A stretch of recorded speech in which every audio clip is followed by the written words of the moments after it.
Hello बच्चों, कैसे हो आप लोग? बढ़िया। आशा करता हूँ कि आप सब स्वस्थ होंगे। आप सभी का स्वागत है एलेक्स कोचिंग क्लासेज में। सो बच्चों, इस वीडियो में हम लोग पढ़ेंगे अरिहंत का सैम्पल पेपर 2 या क्लास 10th का स्टैंडर्ड मैथ है। तो चलिए वीडियो को स्टार्ट करते हैं। पहला क्वेश्चन आपको स्क्रीन पर दिख रहा होगा। कह रहा है which term of the AP 2 -1 -4 -7 is -40।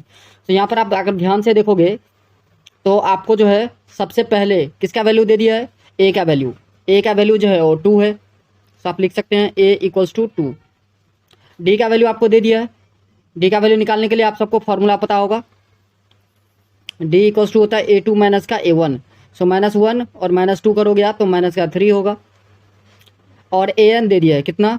AN जो है आपका वो है माइनस का 40। AN के लिए आप सबने फॉर्मूला पढ़ा होगा A plus n minus 1 into D. So 2 plus n minus 1 into D का वैल्यू माइनस का 3 इज इक्वल्स टू माइनस का 40। अब इस 2 को आप राइट हैंड साइड ले जाओगे तो माइनस का 2 हो जाएगा।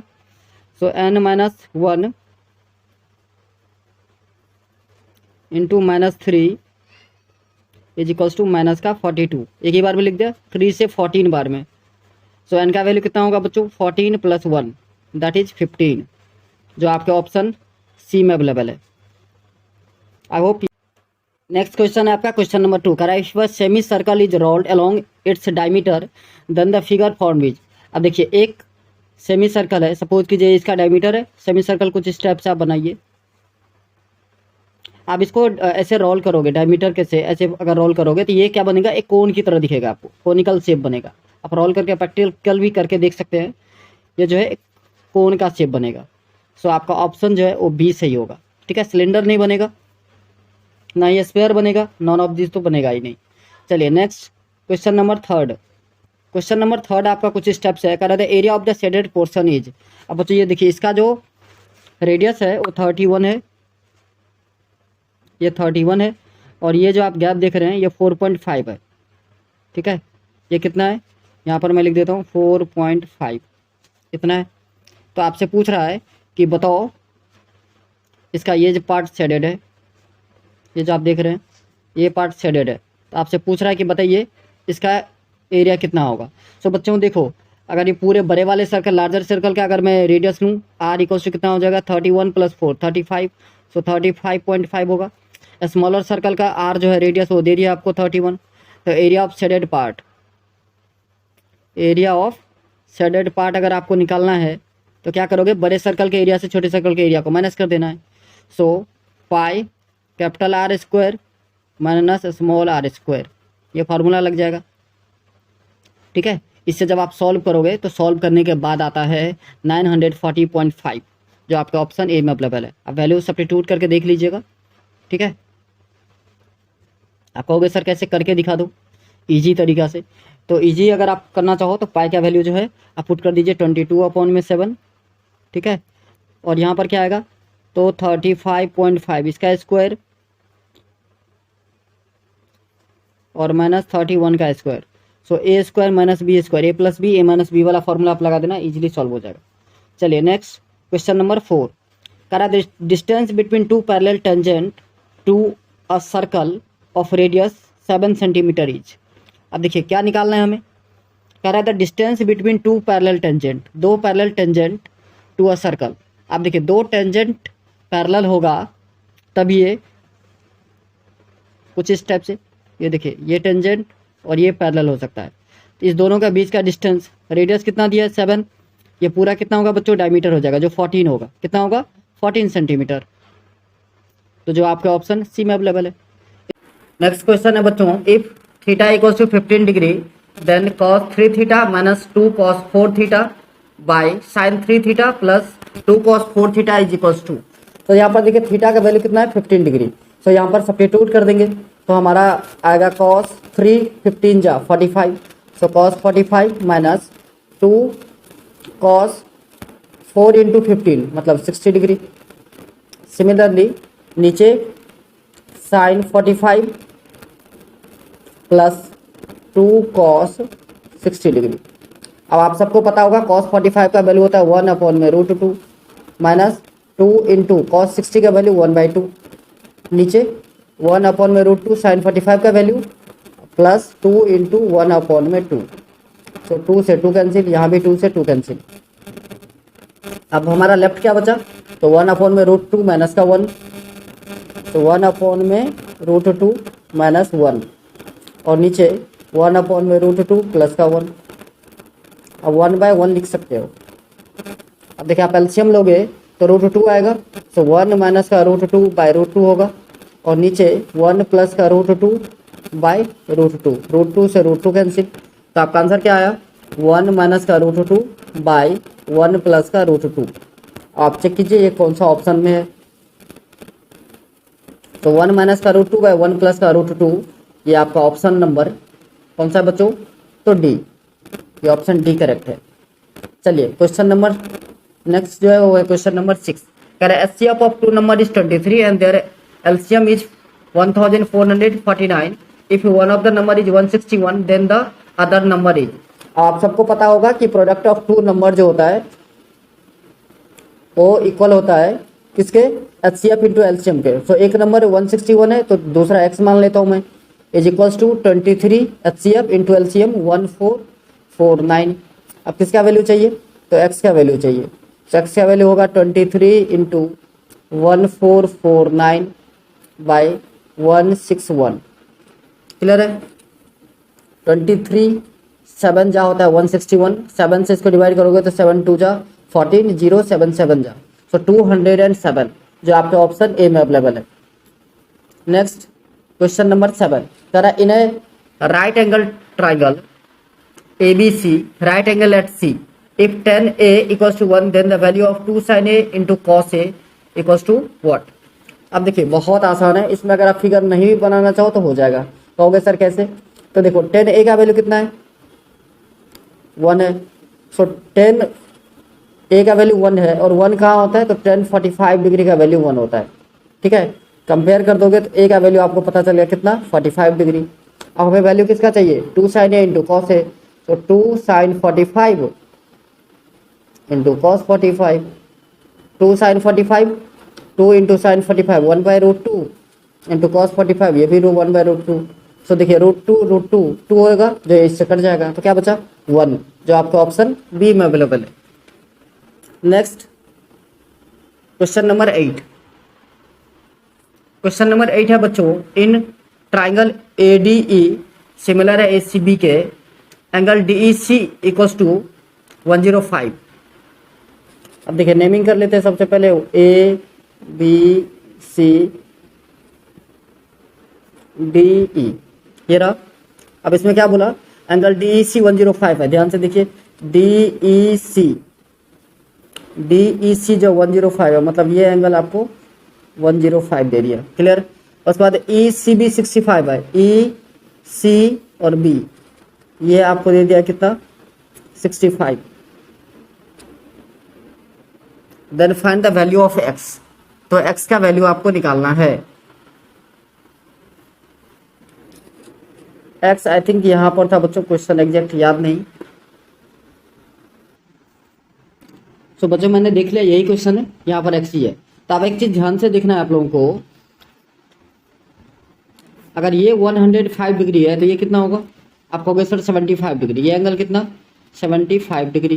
क्लियर, अच्छा अब देखिए यहाँ पर ध्यान से, दो ट्राइंगल अगर सिमिलर होता है तो उसके क्रॉसपोंडिंग एंगल क्या होते हैं, इक्वल होते हैं। तो यहाँ पर ध्यान से देखोगे तो एंगल ई जो है वो किसके इक्वल होना चाहिए था, एंगल बी के। तो एंगल ई हमने कितना निकाला 75, एंगल बी भी हो जाएगा आपका 75। क्लियर है, अच्छा अब देखिए ट्राइंगल ABC में ये एंगल आपको मिल गया 65, ये एंगल मिल गया 75, तो एंगल ए नहीं निकलेगा, आराम से निकल जाएगा। तो एंगल ए इक्वल्स टू आएगा 180 degree minus angle B plus angle C. So A हमने x लिया है तो x equals to 180 degree minus 65 plus का 75। अब इस दोनों का आप ऐड करोगे तो 140 आएगा। सो 180 डिग्री माइनस 140 डिग्री, तो कितना आया बच्चों 40 डिग्री, जो आपके ऑप्शन डी में अवेलेबल है।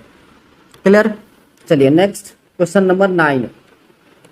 क्वेश्चन नंबर 9 है आपका, करा इफ 2x² plus bx plus 8 equals to 0 to have non real roots then the interval of b is, non real roots है तो नॉन रियल रूट्स में क्या होता है बच्चों, डी का वैल्यू जो है वो लेस देन 0 होता है, यही डी का वैल्यू, सॉरी डी का वैल्यू लेस देन 0 होता है। तो डी का वैल्यू निकालो, फॉर्मूला होता है B square minus 4ac less than 0। So B देखिए हमारा बी ही है यहाँ भी, तो B square minus 4 into 2 into 8 less than 0। So B square minus 64 is less than 0। Clear? अच्छा, सो देखिए बी स्क्वायर जो है वो क्या होगा, लेस देन कितना 64। तो बी क्या हो जाएगा बच्चों, प्लस माइनस 8, देख रहे हो आप, प्लस माइनस 8। ये बी का वैल्यू अगर सिर्फ निकाले तो 64 पर रूट हो जाएगा, जो प्लस माइनस 8 हो जाएगा। क्लियर? सो बी का वैल्यू प्लस माइनस 8 से छोटा होना चाहिए, माइनस 8 भी नहीं होना चाहिए, प्लस 8 भी नहीं होना चाहिए, ठीक है ना। सो आपका जो आंसर है, तो बच्चों यहाँ दो ऑप्शन एक जैसा ही लिखा गया है। एक्चुअली ऑप्शन सी जो है वो करेक्ट है और बी भी ऐसा ही लिखा गया, कुछ नेक्स्ट क्वेश्चन है आपका क्वेश्चन नंबर 10। करा two numbers are in the ratio 15:11। If their HCF is 13 then the number will be. तो बच्चों देखो सिंपल सी बात है कि अगर रेशियो में गिवन है तो एक नंबर हो जाएगा आपका 15x और दूसरा हो जाएगा 11x, ठीक है।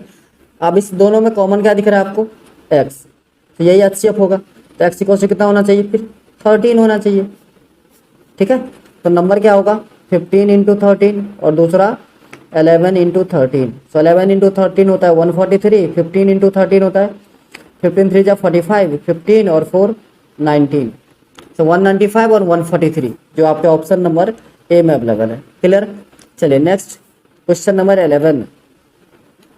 करा if the common difference of an AP is 5 then the value of A18 minus A13 is. अब A18 को लिखोगे बच्चों A प्लस का 17D माइनस A13 को लिखोगे A प्लस का 12D। क्लियर? अब इसको सब्ट्रैक्ट कर देना है आपको। सो A प्लस का 17D माइनस A माइनस का 12D। So plus A minus से कैंसिल, 17 माइनस 12 मीन्स 5D। अब D का वैल्यू आप पुट कर दो, कितना 5, तो 5 इंटू 5 कितना हुआ बच्चों 25। यही आपका आंसर है जो ऑप्शन सी में अवेलेबल है। Next question number 12। करा if the point P K, 0 divide the line segment joining the points A 2, -2 and B -7, 4 in the ratio 1:2 then the value of K is। अब देखिए section formula लगाना है P K, 0 is equals to, ये है आपका x1 x2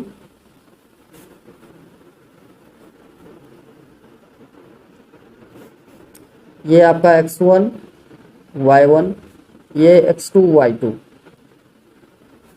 ये M1 और ये M2। तो देखिए हमारा फार्मूला होता है M2 x1, तो M2 2 है इंटू x1, x1 है हमारा 2 प्लस दूसरा होता है M1 x2, तो M1 है हमारा बच्चों 1 इंटू x2, x2 की बात करें तो माइनस का 7 डिवाइडेड बाई माइनस का 7 डिवाइडेड बाई 1 प्लस का 2।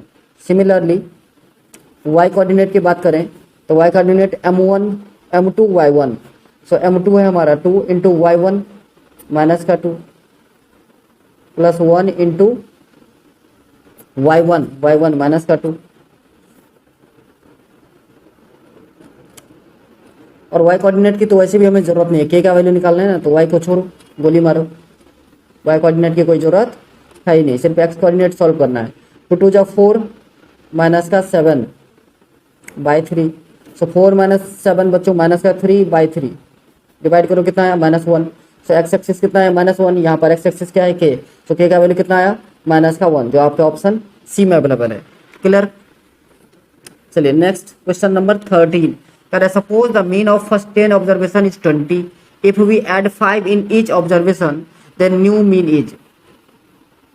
सो देखिए 10 ऑब्जर्वेशन का मीन कितना है 20, तो टोटल सम कितना हो जाएगा बच्चों, टोटल सम कितना होगा, तो टोटल सम हो जाएगा आपका 20 into 10 that is 200. क्लियर करा. If you add 5 in each observation, आप ईच ऑब्जर्वेशन में 5 ऐड करेंगे तो 10 ऑब्जर्वेशन है, तो टोटल कितने ऐड हो गया, 10 5 जा 50. क्लियर, ये ऐड कर दीजिए तो 250 हो गया टोटल सम. कितने के, 10 के. अब मीन निकालना है तो 10 से डिवाइड कर दीजिए. एक जीरो से एक जीरो कट गया, कितना बचा 25, जो ऑप्शन ए में अवेलेबल है. क्लियर. Next question number 14. कह रहा Gayatri was making a mathematical model in which she place 4 cube each of edge 20 centimeter one above the another, then the surface area of the resulting cube is. अब देखिए एक cube के ऊपर दूसरा cube आप रखते जाओगे कुछ इस टाइप से, एक के ऊपर एक रखते जाओगे तो क्या हो जाएगा, हमारा हाइट सिर्फ बढ़ेगा. ठीक है ना, हाइट जो है हमारा वो बढ़ता जाएगा, बाकी लेंथ और ब्रेथ जो है वो सेम ही रहेगा. तो देखिए हमारा लेंथ जो है वो 20 हो जाएगा, ब्रेथ ये भी 20 और हाइट कितना हो जाएगा 24 या 80. क्लियर. तो आपको सरफेस एरिया निकालना है तो सरफेस एरिया डिवाइड होता है 2 into LB plus BH plus का HL. क्लियर. तो देखिए 2 इंटू LB की बात करें तो लेंथ इंटू ब्रेथ, तो 20 इंटू 20 400 हो गया, प्लस बेस इंटू हाइट, सो 80 इंटू 20 1600, प्लस उसके बाद हाइट इंटू लेंथ ये भी 1600. सो 2 इंटू 1600 प्लस 1600 कितना हो गया बच्चों 32 प्लस 4 3600. सो 3600 को 2 से मल्टीप्लाई करोगे तो 7200 सेंटीमीटर स्क्वायर, जो आपका ऑप्शन बी में अवेलेबल है. Next question number 15. करा solid ball is exactly fitted inside a cubical box of side a, the volume of ball is. अब देखिए एक सॉलिड बॉल जो है एग्जैक्टली फिट है inside the cubical box of side a है, तो cubical box का क्या होता है वॉल्यूम, तो वॉल्यूम होता है क्यूबिकल बॉक्स का ए क्यूब. ठीक है. अच्छा अब देखिए अब हम चलते हैं, अगर एग्जैक्ट फिट है वो तो क्यूब का जो एज होगा वो डायमीटर हो जाएगा किसका, तो उस बॉल का, सॉलिड बॉल जो स्फीयर शेप में होगा, तो रेडियस क्या हो जाएगा आपका, तो आपका होगा सर A/2 होगा. अच्छा अब वॉल्यूम ऑफ स्फीयर होता है 4/3 पाई आर क्यूब, तो 4/3 पाई आर क्या है हमारा A/2 इसका क्यूब. सो बच्चों क्या होगा 4/3 pi into A cube by 8. सो 4 1 जा 4 4 2 जा 8. सो कितना आया, तो 1/6 पाई ए क्यूब. क्लियर, जो ऑप्शन ए में अवेलेबल है. चलिए नेक्स्ट क्वेश्चन नंबर 16. करा which of the following is measure of central tendency. Central tendency इसमें से कौन सा मेजर है. तो बच्चों सेंट्रल टेंडेंसी का मतलब क्या होता है, एक ऐसा वैल्यू जो आपका जो डाटा दिया है उसी के बीच का आए. सेंटर का मतलब क्या है, सेंट्रल टेंडेंसी मतलब उसी के बीच का एक कोई वैल्यू आए. ठीक है. सो इसमें से आप ध्यान से देखोगे तो मीन मोड मीडियन ये 3 चीज है जिसको हम कहते हैं measure of central tendency. Mean mode and median. आप ये जब फाइंड आउट करते हो तो आप ध्यान से देखना, आपका जो डाटा गिवन होगा उसी के बीच का ये वैल्यू आता है. ठीक है ना. तो इसमें से ऑप्शन सी जो है वो करेक्ट है. चलिए नेक्स्ट क्वेश्चन नंबर 17. कह रहा write the value of k for which the system of equation x plus k y equal to 0 and 2x minus y equal to 0 has unique solution. तो बच्चों unique solution के लिए यहाँ पर not equals था. अच्छा तो देखिए a1/a2 नॉट इक्वल होना चाहिए किसके, b1/b2 के. अब यहाँ देखिए 1/2 नॉट इक्वल होना चाहिए किसके, k/-1 के, k/-1. ठीक है ना. अब क्रॉस मल्टीप्लाई कर देंगे आप, अगर क्रॉस मल्टीप्लाई करें तो k not equals to -1/2. Clear, जो आपका ऑप्शन सी में अवेलेबल है. नेक्स्ट क्वेश्चन है आपका क्वेश्चन नंबर 18. का parallelogram has vertex 1 4 Q 7 11 R A4 and S 1, -3 then the value of A is. अब देखिए पैरेललोग्राम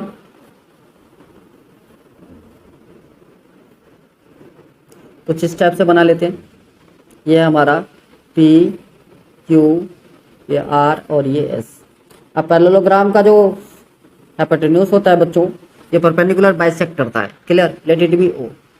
अब सबका दे दिया है आपको, यहाँ पर P दिया है 1,4, Q आपको दे दिया 7,11।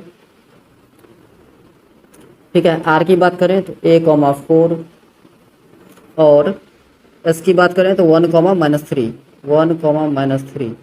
सो O का कोऑर्डिनेट निकालोगे आप। O का कोऑर्डिनेट अगर हम निकालें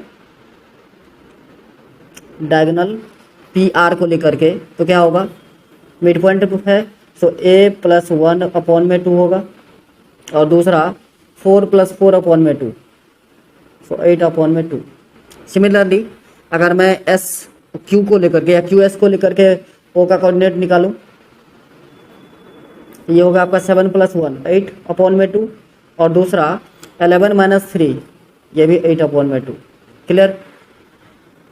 तो देखिए ये दोनों एक्स कोऑर्डिनेट है, ध्यान से देखना है आपको।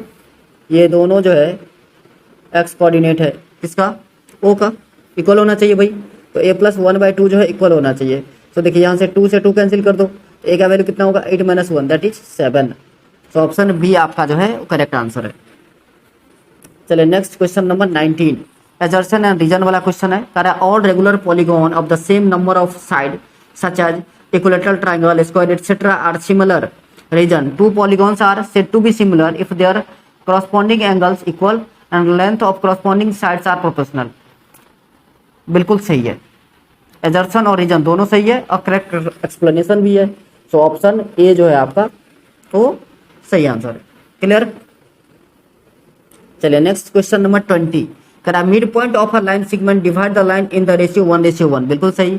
If area of triangle is 0 that means points are collinear, ये भी सही है। दोनों तो सही है बच्चों, लेकिन करेक्ट एक्सप्लेनेशन नहीं है। ठीक है ना। सो ये होगा आपका ऑप्शन नंबर बी। क्लियर, आया समझ में। तो बच्चों आज के लिए बस इतना ही, मिलेंगे नेक्स्ट वीडियो में। जय हिंद, जय भारत।